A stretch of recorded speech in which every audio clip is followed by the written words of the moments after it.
Welcome back to At Center Stage. People always have been and always will be the center of the food service industry. Caring and nurturing our people is more than just good for business. It's life-giving and it's critical to our future. This afternoon, we welcome a panel of industry experts who share with us what it means and what it takes to create a culture of care for our organizations and our teams. Please welcome the personal freedom coach at the Carpe Diem Company, Mike Messeroff, Chief Growth Officer at Culinary Hospitality Outreach Wellness, more commonly known as CHOW, Jasmin Parks-Papadopoulos, the North American Ambassador for the Burnt Chef Project, Tom Mitchell, and Executive Director of Sales at Cal Mill Plastic Products, our good friend Jason Wange. Thanks, Dee, and really, on behalf of all of us, thanks to the NAFEM community for making this conversation a priority and bringing wellness to all of us. Mike, Jazz, Tom, each of you has spent a significant parts of your career, or all of your career, in food service. You're one of us, and along the way, you've chosen, at some point, to put all of your energy towards supporting its people. There's a reason that doesn't happen on accident. Would you mind sharing just quickly a bit of your food service journey, your story, and what you saw or experienced that caused you to say, you know what, I want to support the industry's people and teams? Awesome, thanks Jason, so great to be here. So, first off, words don't teach. We're here talking about mindfulness and presence, so use this as an opportunity to be present and really put your phones down, take some notes. We're going to be sharing a lot of practical tips for you guys to take back to your team. So it's not just a panel that you saw, but it's actually inspiring some change in your organizations. So about my journey, I'll just ask, and don't answer this for your own sake, but how many of you have ever thought about quitting your job because you thought it would bring you peace and happiness? And maybe go to some beaches or ski and travel the world. So I share that question because that was me. I spent almost 30 years in hospitality. I grew up in the industry. And I ended up in my 20s working for kind of more the travel tourism side of hospitality. I worked for an airline. And I ended up quitting that job to travel the world. I learned how to bartend, spent the next 8 years bartending all around the world. And when I got to Breckenridge, Colorado, I was skiing 100 days a year. I was working with my best friend who was the GM of the restaurant I was bar managing at. And I was with my amazing wife, my dog. It should have been an amazing life. And I had already quit my corporate job, and I was at the lowest point of my life. And it was a wake-up call for me. It was kind of like, I thought I was doing the things that everyone wants to do to be happy, and it wasn't leading to happiness. And for a while, I kept drowning it out. I'd get to the bar, I'd start having panic attacks, my hands would start sweating, my heart would start racing, I'd run to the bathroom and splash water on my face.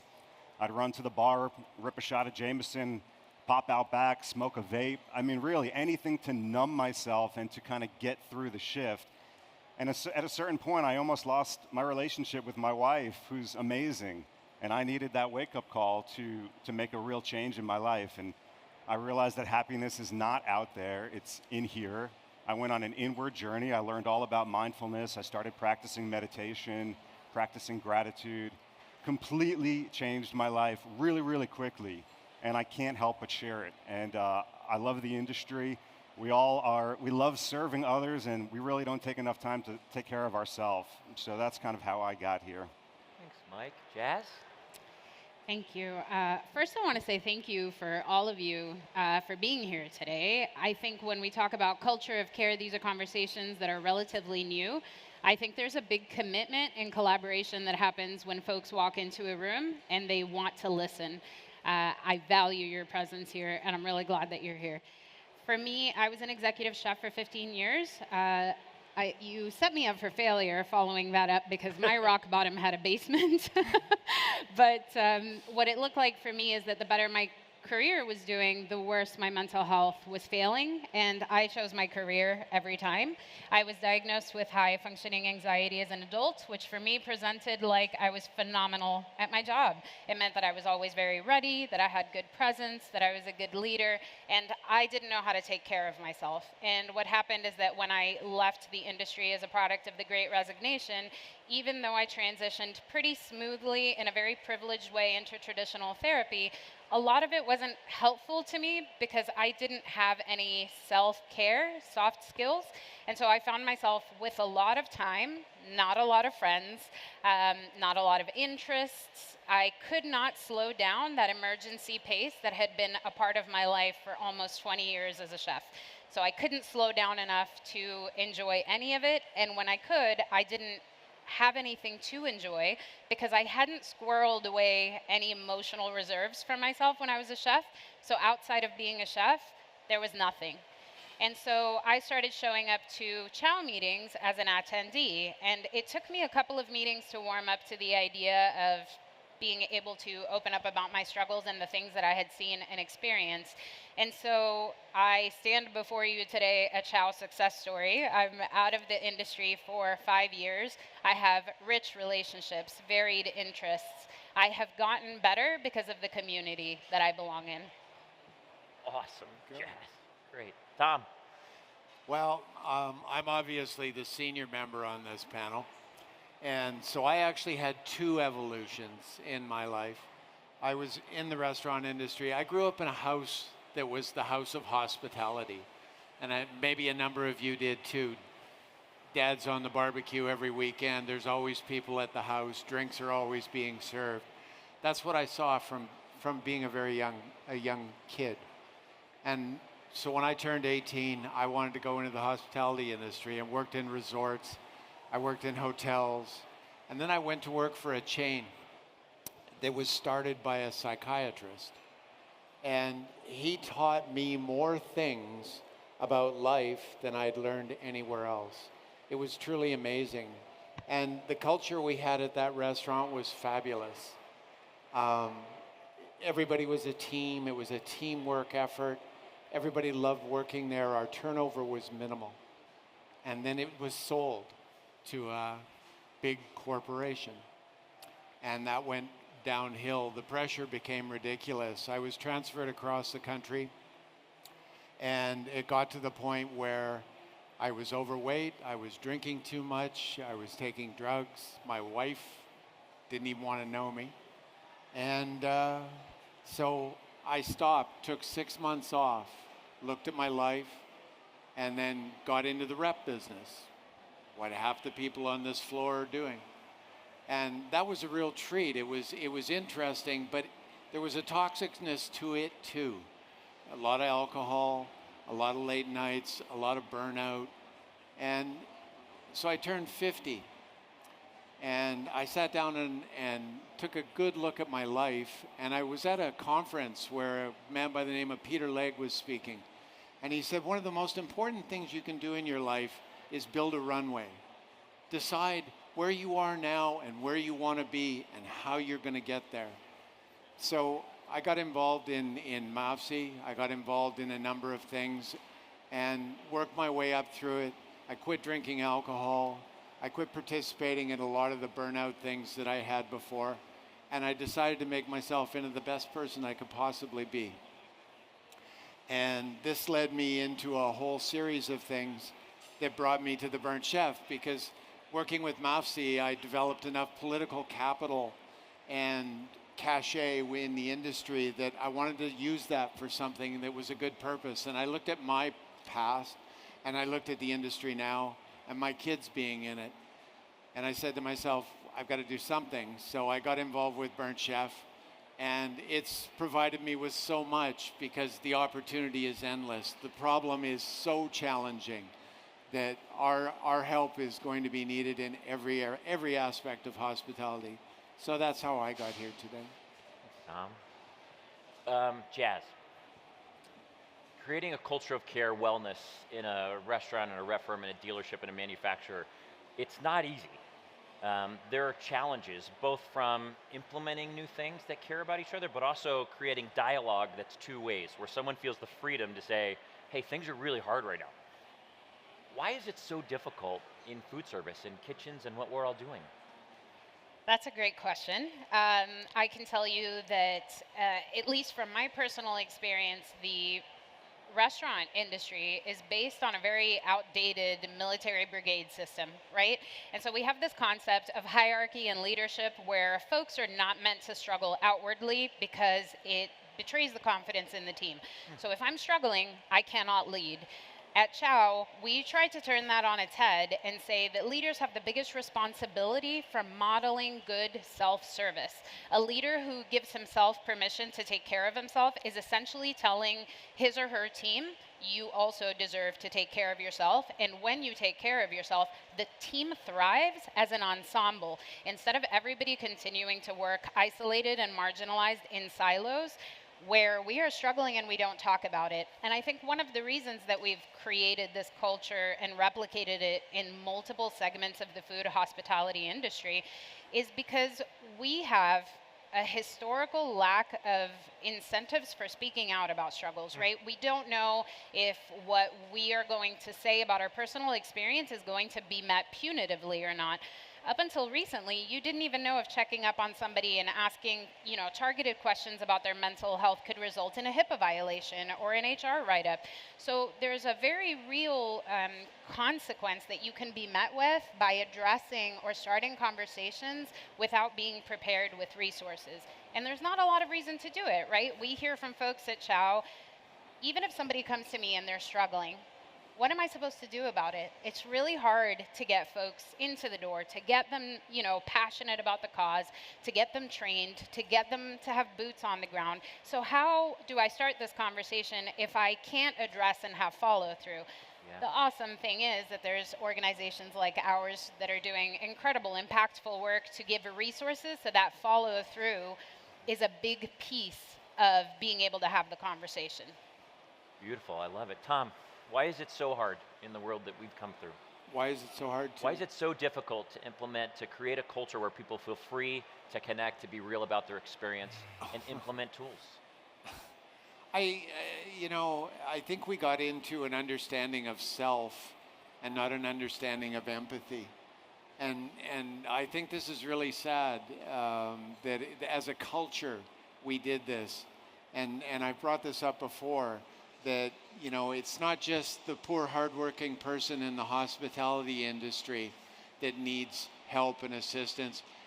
It's really our entire culture. We have to stop yelling at people. We have to stop treating them like they're servants. We have to start understanding that everybody's got a job to do, everybody should be paid for that job to do, and everybody should be respected for that job to do. And that's basically where I'm coming from on that. Love it, Tom.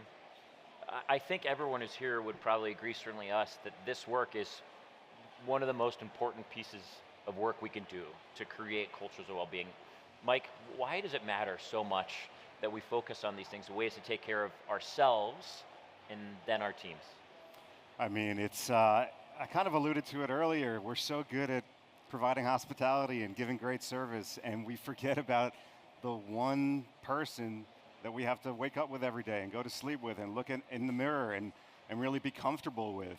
And really the biggest burdens to be around are people who don't like themselves, and who don't like their lives. And you have to actually take the time to care enough about feeling good. I mean, really, if I told you there's one thing that you could do, like one thing that will immediately help you slow down, unwind from the grind, build stronger relationships, and enjoy your life, would you be interested in knowing what that one thing is? I mean, really, show of hands. I mean, and you can write this down, take this home. You have to care about how you feel. That's it. You have to care about how you feel. If anyone wants to live an abundant life, a joyful life that's fulfilling and full of peace and presence, look at the word abundance. It literally means, the etymology of the word is overflow. So how could you live an abundant life if you're giving to everyone else without filling your own cup first? It feels terrible. We all know that feeling. you put yourself last and you're trying to give from an empty cup, you feel depleted, you feel empty, you feel lack, and it doesn't work. It's not where our power comes from. And I've done the other way doesn't work, trying to chase it and trying to have everything else around me be perfect so I could be happy.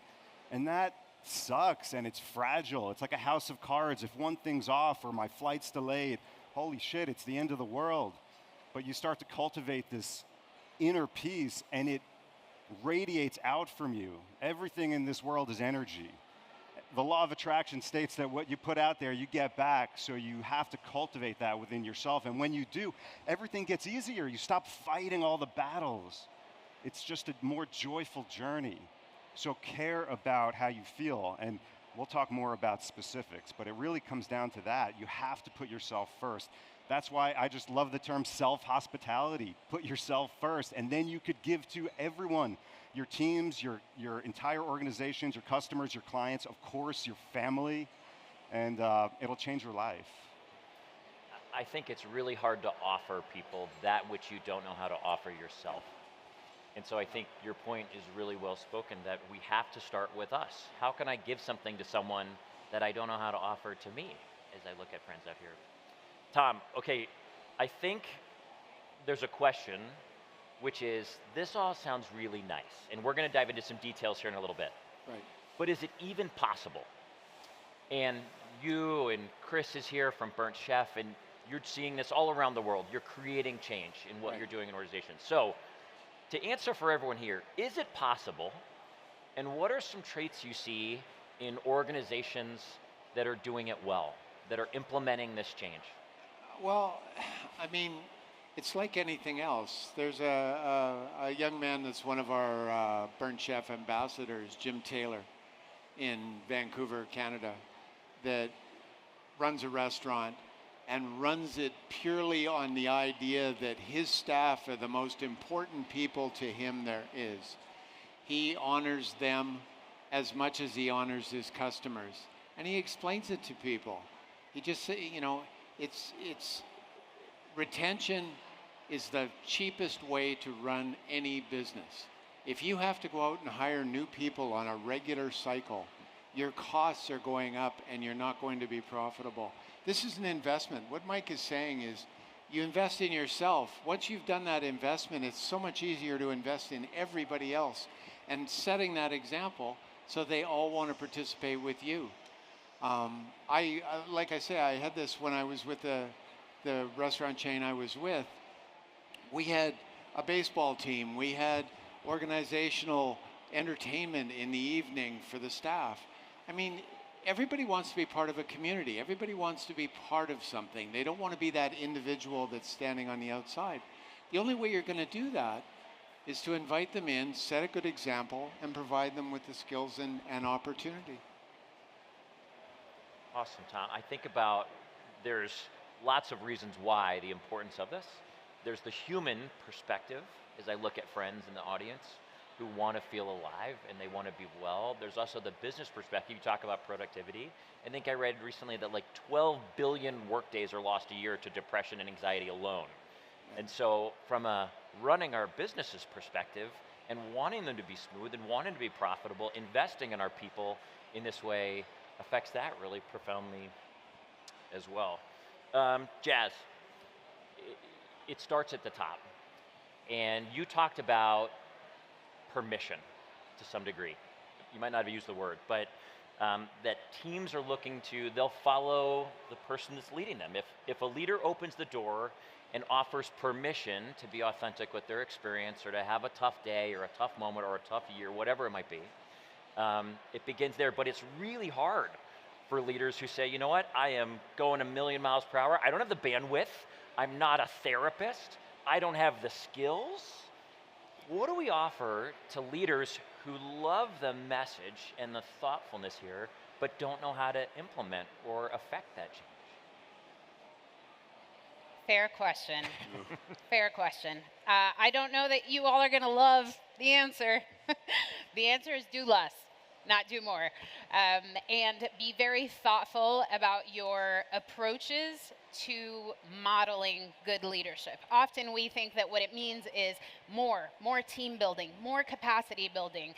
It really just means slow down for a second and address challenging conversations. What we're talking about here, the missing component is a culture of psychological safety. When we have psychological safety in our workplace, it allows for folks to invest in each other, to start thinking about long-term track in terms of their career field. It allows for them to show up to work with the idea that they still want to be there in 10 years. They are not just trying to survive the next trip, the next shift. So when we start to think about long-term, then we can implement these strategies that are not so much the next team building activity, let me do more, let me put one more thing on my calendar that is going to bring everyone together, when a lot of times the simple answer is, can we just ask open-ended questions to the folks around us? Not with the idea that we need to control and offer a solution in that conversation, which is, I think, the number one reason why these conversations are challenging, right? Because somebody's going to come to me with a struggle.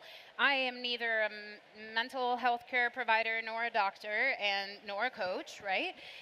And I also need to survive this day. So we have this idea that we are under-resourced.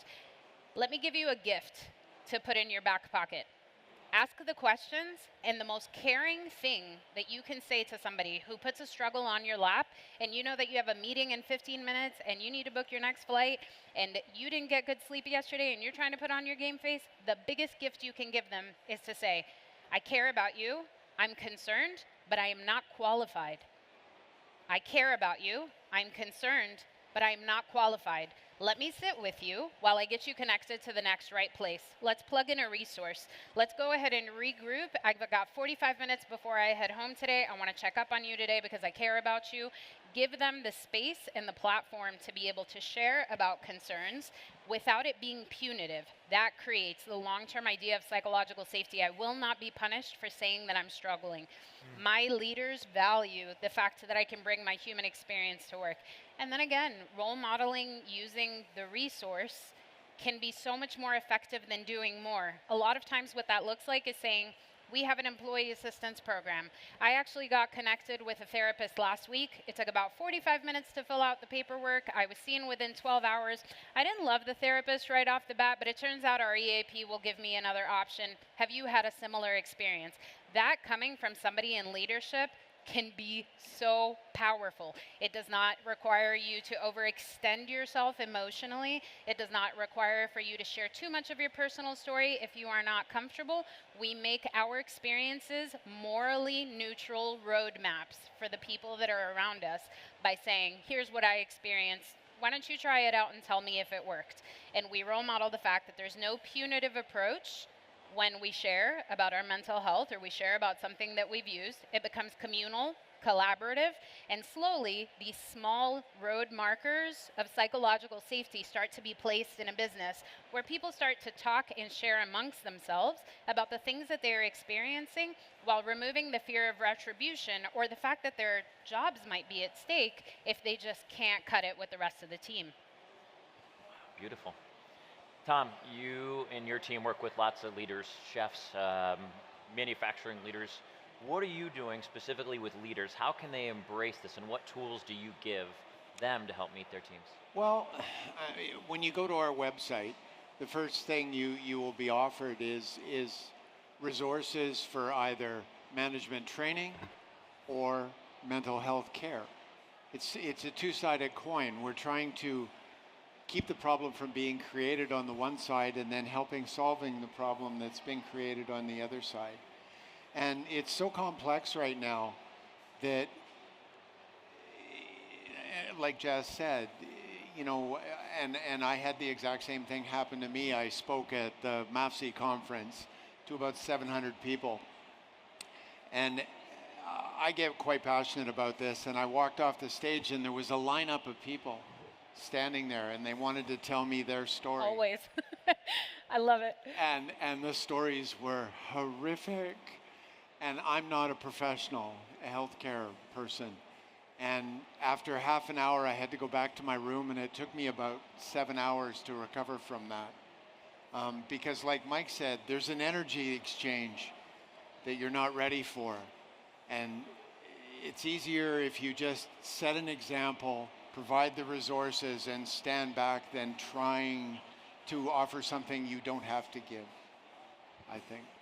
I feel like we've thought about that for a long time. You know, good leadership is overexerting yourself for your team, putting yourself on the chopping block for your team. And I think the way that we approach innovation in the food, beverage, hospitality industry is that we are looking for ways to be effective and efficient in everything. The ingredients, the materials. We don't often think that that applies to people and to leaders. But the truth is, it does. When we give so much of ourselves, we also deplete our own capacity. And it can be such a gift to say, I can follow up with you and I want to get you connected to the right place, but I am not the person who's going to get you there, right? That's right. I'm not qualified. That's right. I think as leaders, opening that door and that possibility of health is not, like you said, it's not the bearing of soul. It's not having to share our entire stories and being vulnerable with the moments of challenge, all these things. It can just simply be throwing a poster on the wall in the kitchen. Here's a way to get help. Here's some little tools. Little things like that that really, like you talk about, create this culture where people are like, oh, I wonder why that's there now. And maybe ask questions. And we don't have to be professionals to create an atmosphere where people feel comfortable being authentic and creating a safe place. So, cool. Mike, okay. It begins with us. We talked about it's hard to offer that to others, that which we don't know how to offer to ourselves. So for anyone that really wants to begin sort of moving their teams in a direction of health, why is it important they start with themselves? And are there a couple things you'd offer, places just to begin, exercises? Absolutely. First off, you have to break the status quo. That's it. I mean, you can't look at what anyone else is doing. You can't look at your competitors. You can't look at what you did last year, last week, or even yesterday. It doesn't matter. Yesterday's gone. It's dead. Today is a new day. So you could literally say, what's the best move today? So the status quo, as leaders, that's what a leader does, is disrupts the status quo. And I know in this industry, there's lots of generations in the same companies sometimes, definitely in this same industry. And it's hard, you know, there's a lot of pressure to do things the way we've always done them. But you're the leaders, that's why you're here in some capacity. There's a reason why you chose this panel to sit in on, and you have to realize, like, it's up to me. If not now, when? If not you, who? And if you're sitting here in 2 years at the next NAFEM conference and nothing has changed, whether it's with your organization or maybe you're dealing with some real deep, dark stuff yourself, is that okay? Really feel that, because it has to start somewhere and it has to start with you. And you know, I founded the Carpe Diem Company. I think most people know what Carpe Diem means, but I actually have another favorite Latin term. It's memento mori. Remember thou art mortal. Better said, remember, you're gonna die. Really, and it sounds morbid, and it's not. Every day, remember, we are limited with our time here on earth. Wake up and do whatever you can to cultivate a feeling of joy, to enjoy what you're doing. There's no such thing as work-life balance. There's just life. And we all spend a lot of time working, so you might as well enjoy it.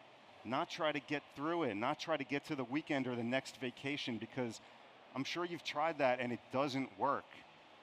So you have to break the status quo. You have to just be willing to say, all right, I'll be the weird one. I'll be the one who goes and meditates outside in nature at lunch. I'm going to go lead by example and do the thing that no one else is doing, because it has to start with you.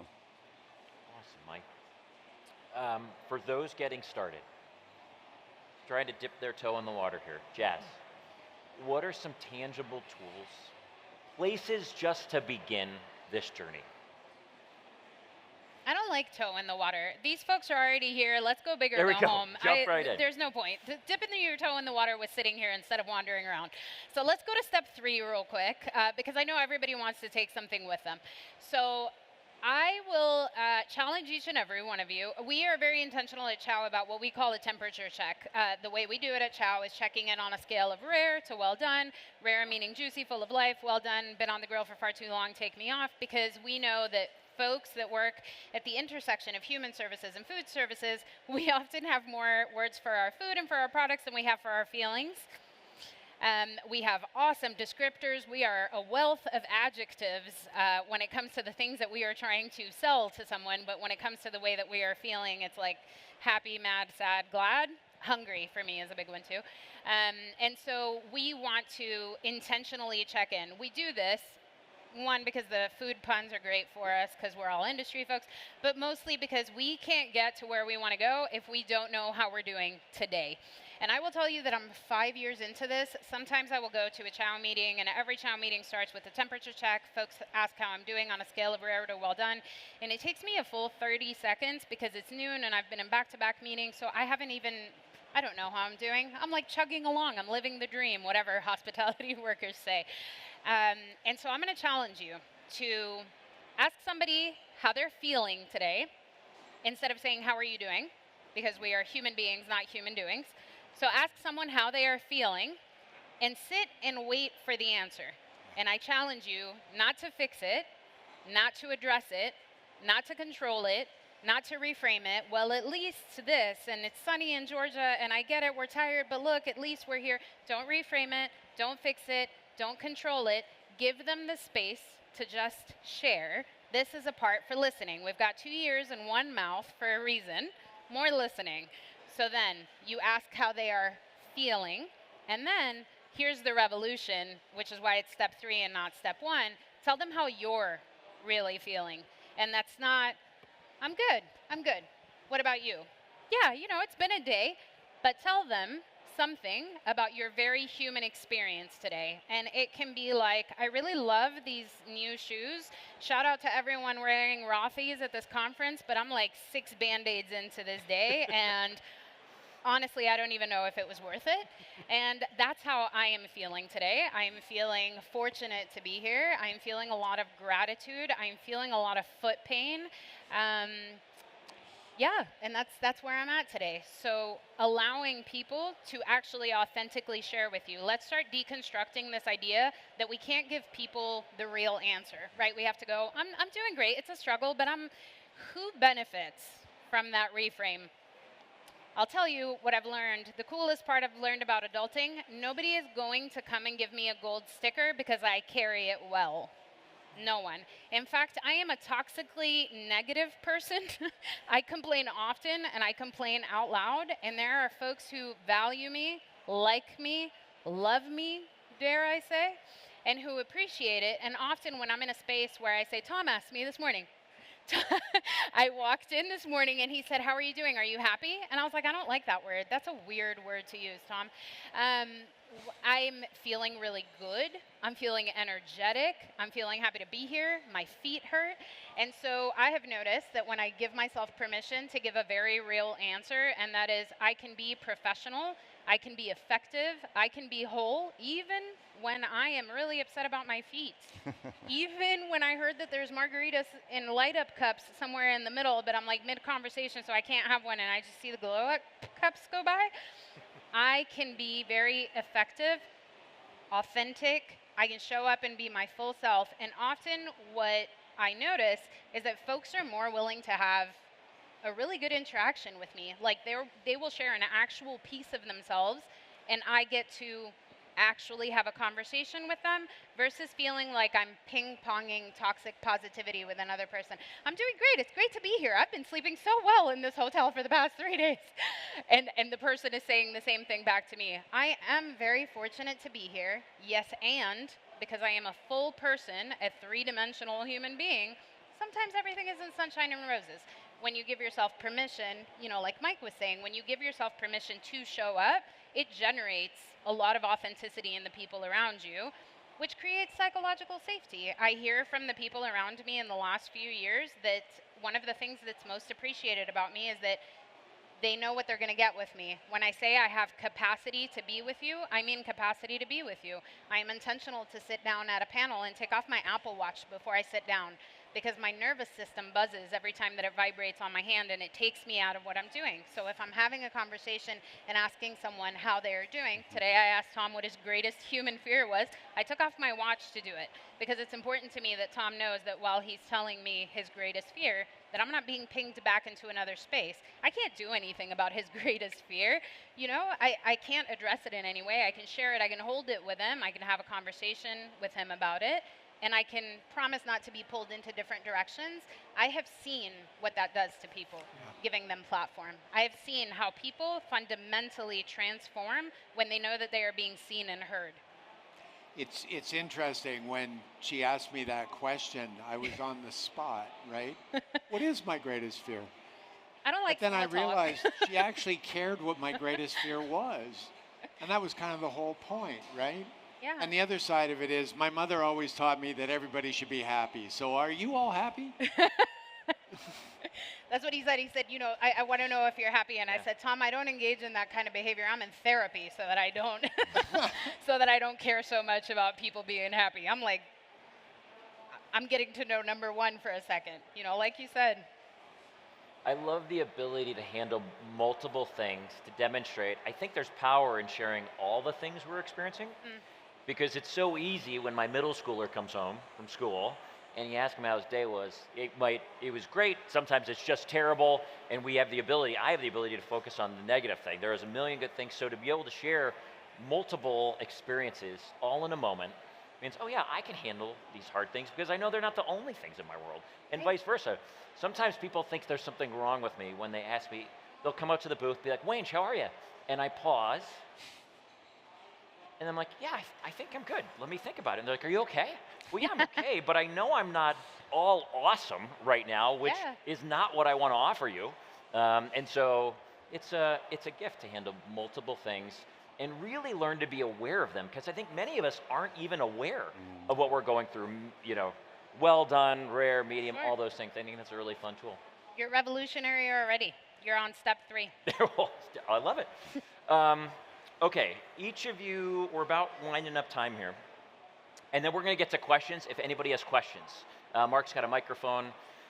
You've all got an abundance of resources. So the next question is connecting everyone here to you and your tools, because they might have things after the fact. You can, of course, pick everybody's brain after we're done here. So I think we've got some slides that Mark's got to pull up. We've got, actually, Tom first. Tom, just talk a little bit about Burnt Chef website resources. I think there's a QR code or something about to pop up. We have a QR code here that you can use to go directly to the website. The website is our best resource, and the amount of work and time and interest that went into it is amazing. If you have the time, please go on the website. Just go on and visit it. You don't have to have a problem to look and see what's interesting out there for solutions, because you may be able to offer it to somebody else.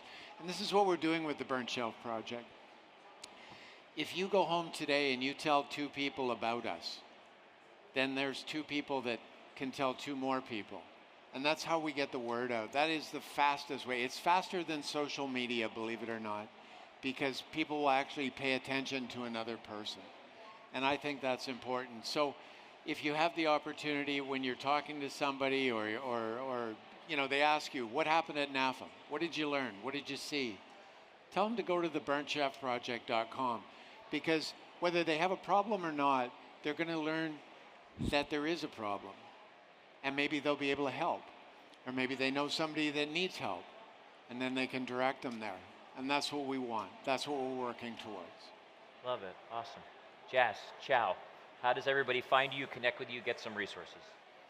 We also have a nifty website, and I actually love what you just said, because I think that if anybody can take a moment today and do a brief run-through of our resources, because you can't install a security system while you're being robbed. So what ends up happening is that's true. We get panels, and I love it when folks come up and they want to share a story. In fact, we are very intentional to be visible after panels for questions and all of that. And I love to say, wow, I care about what you're sharing with me. I've lived it myself. Let me get you connected to the right place. The reason why these educational panels are worth their weight in gold is because we get to talk about it before we reach a point of dysregulation or escalation where somebody on our team is struggling so much that we don't know where to direct to them because we are met with panic and, where do I go? How do I get connected? So practicing this is like a soft skill, and doing a run through when we might not necessarily need it, we're just brainstorming for ideas on how to change culture is incredible. And if I can give you another gift to put in your back pocket, on the CHOW website is an awesome, awesome free resource called the Workplace Wellness Toolkit, and it is a thick PDF that gives you so many ideas that we've gathered from businesses on how to create psychological safety. Whether you've got 5 minutes, 10 minutes, $5, or $10, you flip to the part that's relevant to you and you practice a skill with your team and it'll guide you through it. Awesome. Mike, how about you? How do we connect with you? Well, you're going to see a website come up that is, it makes it really easy to learn everything that we're talking about here today in terms of practicing mindfulness and becoming present. But really it comes down to actually caring. I mean, really, like, creating a culture of care, you actually have to care. It's not like, oh, how do I do this? It's actually care and lead by example. Then when you're feeling that good, you can create the space in your organizations. You can create Monday huddles, or you could, whatever your thing is that brings this into, you could watch the masterclass that I created with your team and talk about it. I mean, you could reach out to any of us. We love hosting workshops and teaching this on a more intimate level. So there's a lot that you can do, but really in terms of nuts and bolts, it comes down to practicing focus instead of distraction.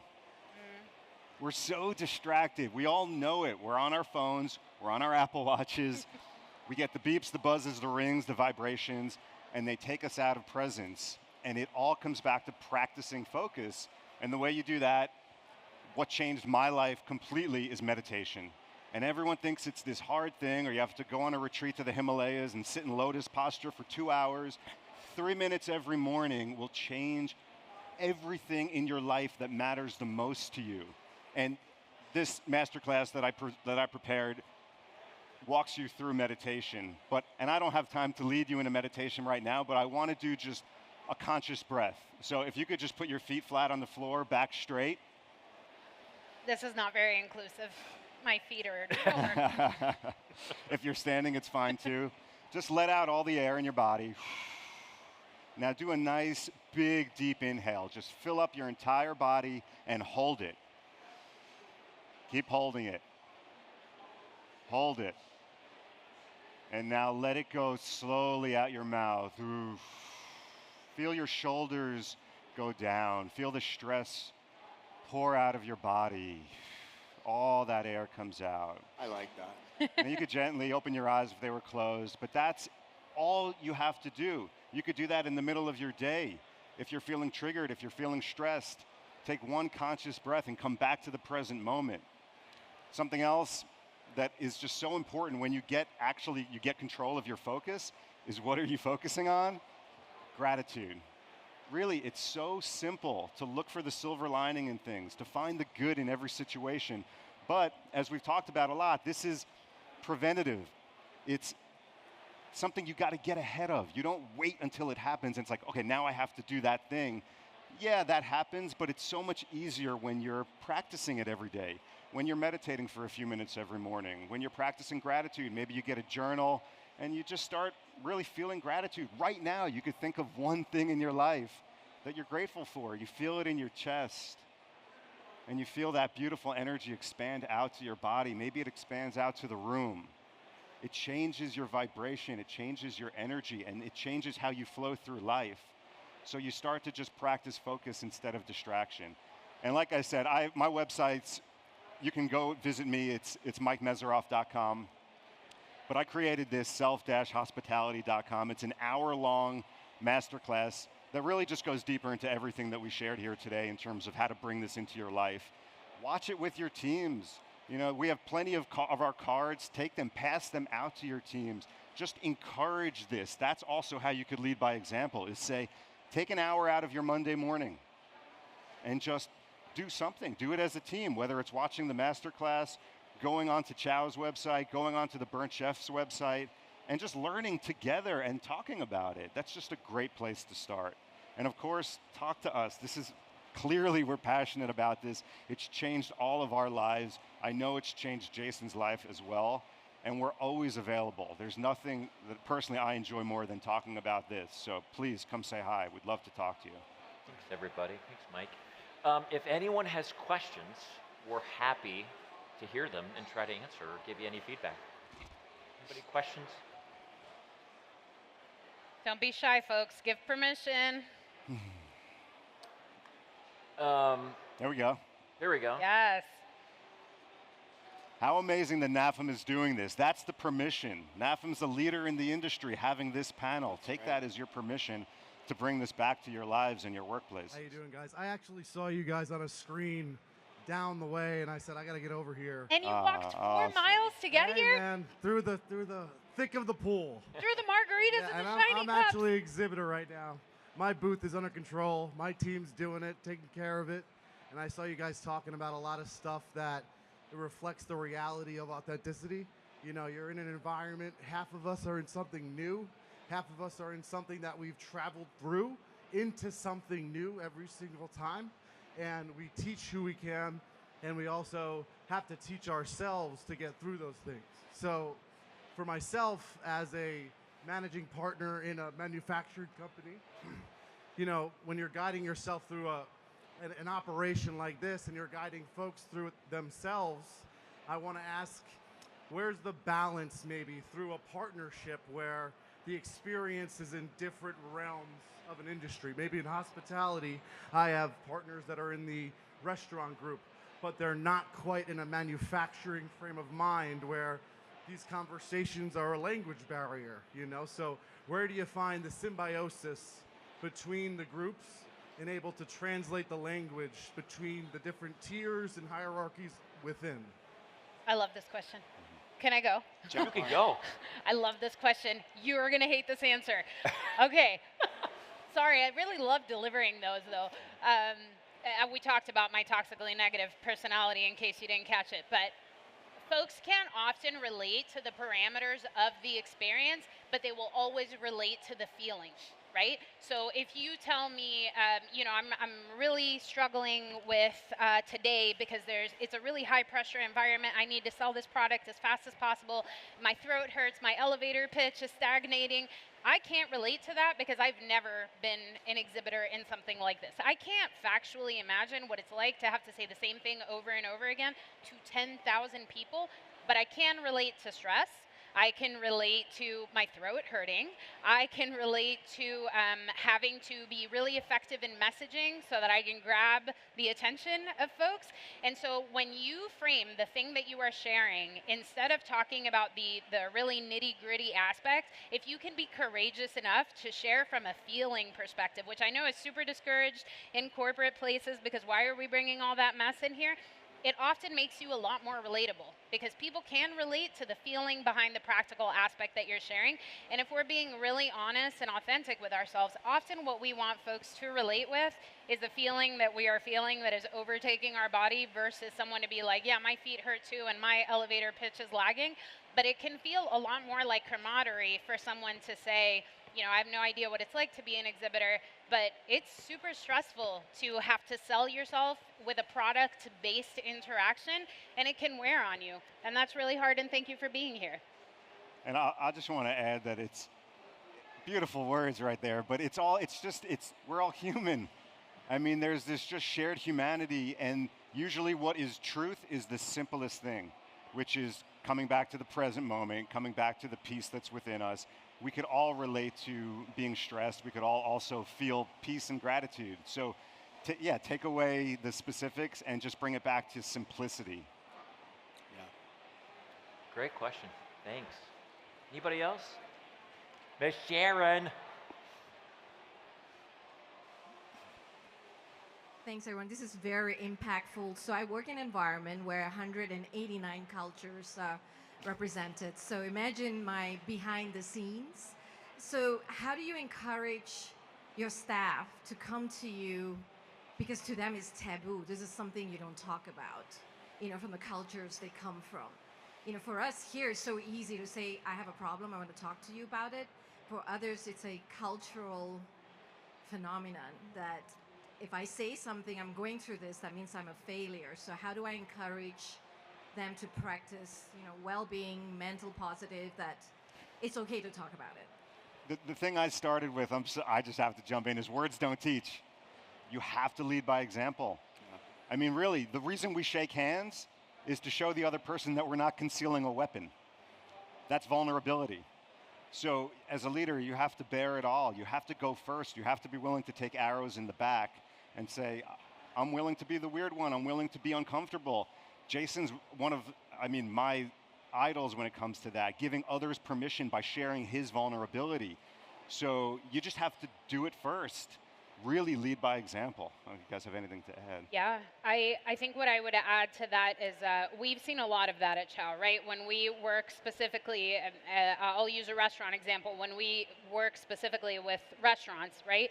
A massive population belongs to the Latinx community. Their culture is incredibly different, right? So accepting that you're struggling with mental health is it's just not a thing, right? And so what we have identified after asking a lot of open-ended questions, because that is a lot of the information that we get is by asking questions to the right people. You tell us what's working, let us share it.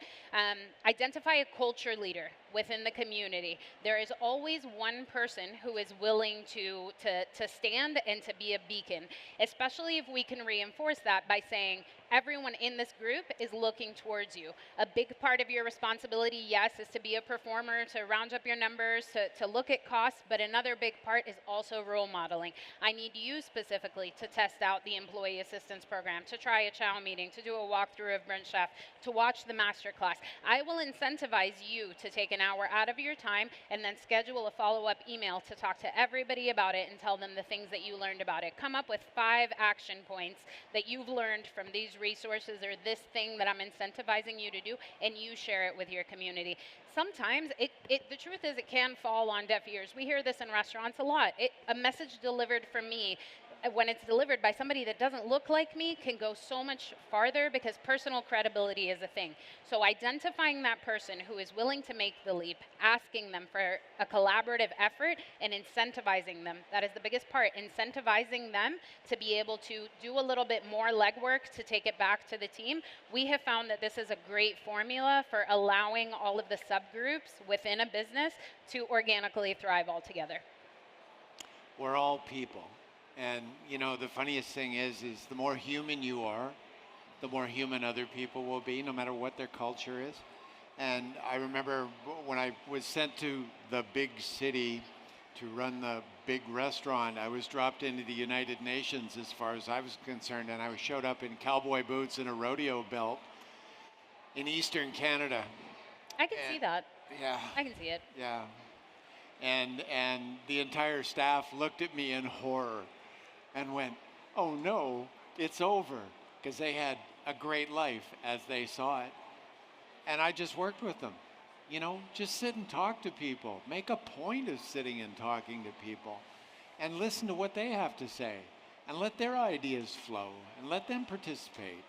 And once you do that, I don't think there was anybody, at the end of about 3 months, well, actually, a really big thing was our dishwasher broke down on a Friday night. Okay, this is the biggest unifier there is to humanity. Dishwasher breaks down, it's Friday night, it's busy. I, in my rodeo belt and boots, was on my back underneath the dishwasher, rewiring it, got it running. Well, you want to make friends fast? That's the best way. Just participate, make things work, make things happen. That's all I've ever found.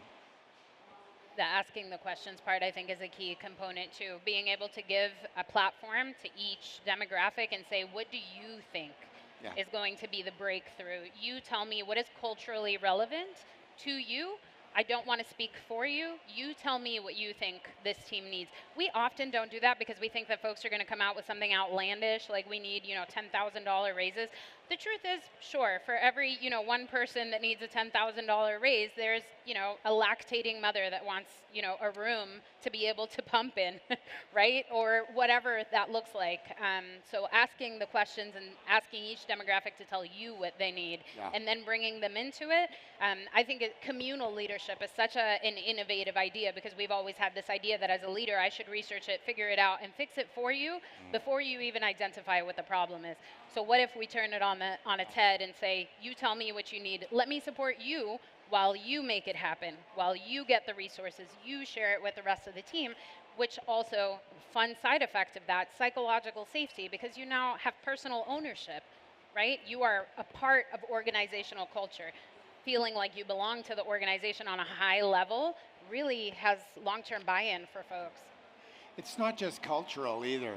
There's age, and I'll speak to this from my heart, and I'll say this to everybody over 50, but you can all use it. It's not a weakness to ask for help, okay? But I'll guarantee you, everybody over 45, 50 in this room was told that right from the time you were a little kid. And that's not true. It's not a weakness, it's a strength to ask for help. Ask for help. And if the under 45s need it, Mike and I will corroborate it, Yeah, I there guess. you go. Sharon, I think too, there's new opportunity. These conversations are happening because of what so many leaders have chosen to do in sharing their story. A little plug, Sharon, she and I just did our first pre-recorded conversation with an industry leader for the Foodservice Powerplant. It's coming out, I think, next week. But in it very intentionally, I'm looking at 10 or 12 people out here who have done these. There's questions about challenge. There's questions about overcoming. You're one of the most respected leaders in the industry. And it's easy to be intimidated by titles and awards and LinkedIn profiles. And so on that human level that everyone's chosen to share, that simply, we didn't go super hard places, super deep places. We just opened a door and you ran through it along with many. And that's the door to open for teams. Because when they watch you share about your challenges or those things you overcame, that's the little piece they need. That's the invitation. And so, and honestly, we're grateful to be in an industry where so many of you have chosen to do that, where it's now not as uncomfortable as maybe it was 5 years ago. It's not as unfamiliar anymore. I think we're just about out of time. Listen, you all are awesome. You all are awesome. Thank you for giving your time and everything you're doing. We'll be here. You can come pick brains. And thanks again, everybody, for joining us. Have a great rest of your day. Thank you very much.